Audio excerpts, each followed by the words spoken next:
पहली सुर्खी, आज देश की सर्वोच्च अदालत ने यानी सुप्रीम कोर्ट ने सेक्स वर्कर्स के अधिकारों को लेकर कुछ अहम निर्देश जारी किए। कोर्ट ने सेक्स वर्क को प्रोफेशन यानी पेशा माना। साथ ही कहा कि संविधान के अनुच्छेद 21 के तहत एक सेक्स वर्कर को उतनी ही सुरक्षा और सम्मान मिलना चाहिए जितना कि देश में किसी दूसरे प्रोफेशनल को मिलता है।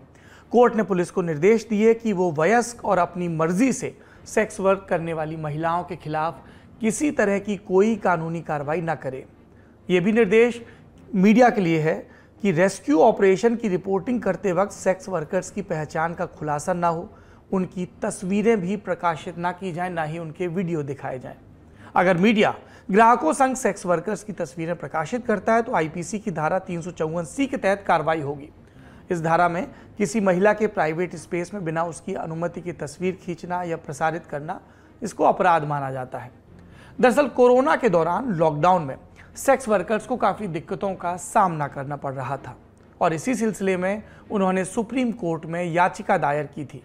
इस पर सुनवाई justice L Nageswara Rao, justice BR Gavai और जस्टिस AS बोपन्ना की बेंच ने की।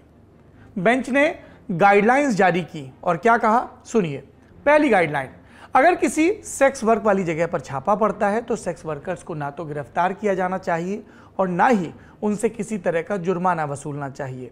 ब्रॉथल यानी वो जगह जहां सेक्स वर्क होता है उसे चलाना गैर कानूनी है, लेकिन अपनी इच्छा से सेक्स वर्क करना अपराध नहीं है। दूसरी बात, एक बच्चे को उसकी मां से केवल इस आधार पर अलग नहीं किया जाना चाहिए कि वो सेक्स वर्कर है।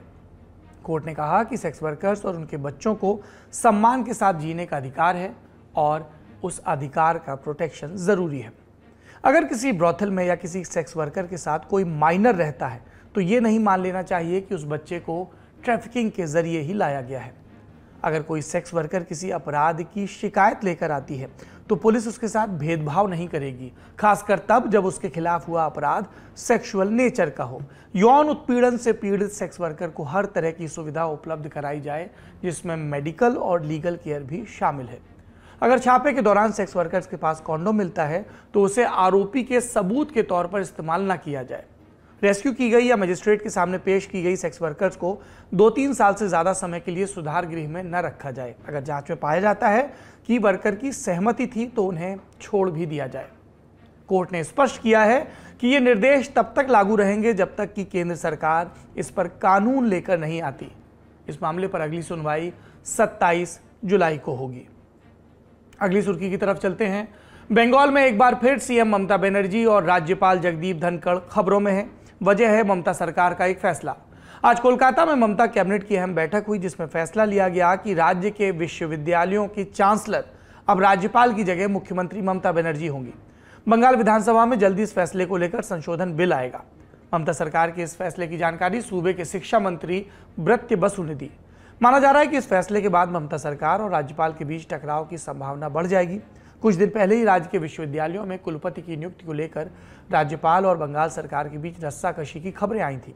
ममता सरकार ने आरोप लगाया कि राज्यपाल जगदीप धनखड़ राज्य सरकार की सहमति के बिना कुलपतियों की नियुक्ति कर रहे हैं। मीडिया रपटों की माने तो राज्यपाल से भविष्य में इस तरह के मामलों में हितों का टकराव न हो, इसलिए सरकार ये कदम उठाने जा रही है। बंगाल के अलावा तमिलनाडु की स्टालिन सरकार ने भी बीते अप्रैल महीने में राज्यपाल की विश्वविद्यालयों में कुलपतियों की नियुक्ति को लेकर एक बिल पास किया था, जिसके मुताबिक स्टेट यूनिवर्सिटीज में वाइस चांसलर की नियुक्ति का अधिकार राज्यपाल की जगह राज्य सरकार को दे दिया गया। कुछ और भी राज्य हैं जैसे गुजरात, तेलंगाना और कर्नाटक, जहां स्टेट यूनिवर्सिटीज में वाइस चांसलर की नियुक्ति का अधिकार राज्य सरकार के पास होता है। तीसरी सुर्खी यूपी की सियासत से। यूपी में समाजवादी पार्टी ने राज्यसभा चुनाव के लिए अपने तीसरे उम्मीदवार का ऐलान कर दिया। राष्ट्रीय लोकदल के अध्यक्ष जयंत चौधरी सपा आरएलडी गठबंधन के राज्यसभा उम्मीदवार होंगे। आज सुबह 10:33 पर जयंत की उम्मीदवारी को लेकर सपा ने अपने आधिकारिक ट्विटर हैंडल पर जानकारी दी। इससे पहले सियासी गलियारों में चर्चा थी कि डिंपल यादव को सपा राज्यसभा उम्मीदवार बना सकती है, लेकिन जयंत के नाम की घोषणा होते ही इन सब अटकलों पर विराम लग गया। सवाल ये कि डिंपल यादव का राजनीतिक भविष्य क्या है। तो एक और अटकल है कि आजमगढ़ की लोकसभा सीट से वो चुनाव लड़ सकती हैं, क्योंकि अखिलेश यादव 2019 में यहां से चुनाव जीते थे, लेकिन करहल से विधायक चुने जाने के बाद उन्होंने ये सीट छोड़ने का फैसला किया। आजमगढ़ वो जिला है जहां की सभी 10 सीटों पर समाजवादी पार्टी और उसका गठबंधन चुनाव जीता था। तो सपा वालों को लग रहा है कि अगर डिंपल वहां से चुनाव लड़ती हैं तो राह आसान होगी, पर याद रखिए ये कयास है, पुष्टि नहीं।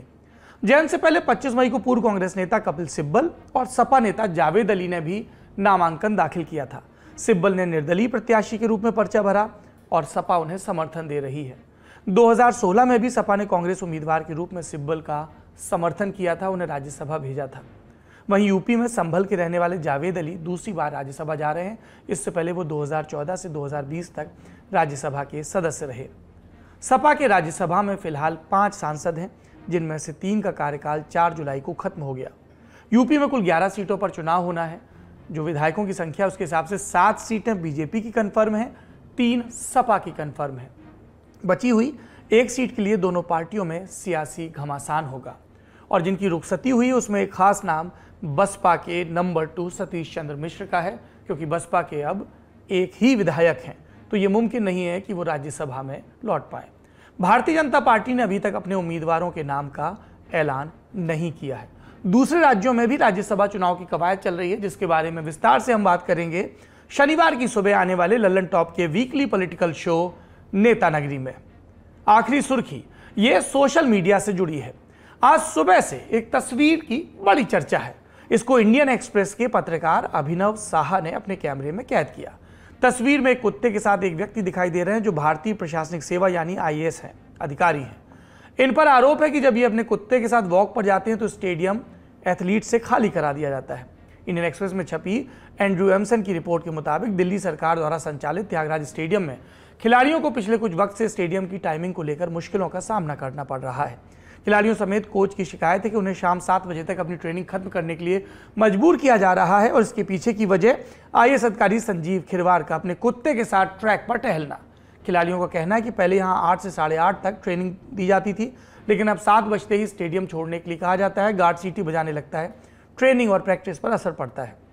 हालांकि दिल्ली सरकार में राजस्व विभाग के प्रिंसिपल सेक्रेटरी संजीव खिरवार ने अपने ऊपर लगे आरोपों को निराधार बताया। कहा कि वो कभी कभी ही अपने कुत्ते के साथ स्टेडियम में आते हैं और उसकी वजह से खिलाड़ियों की प्रैक्टिस में कोई बाधा नहीं आती।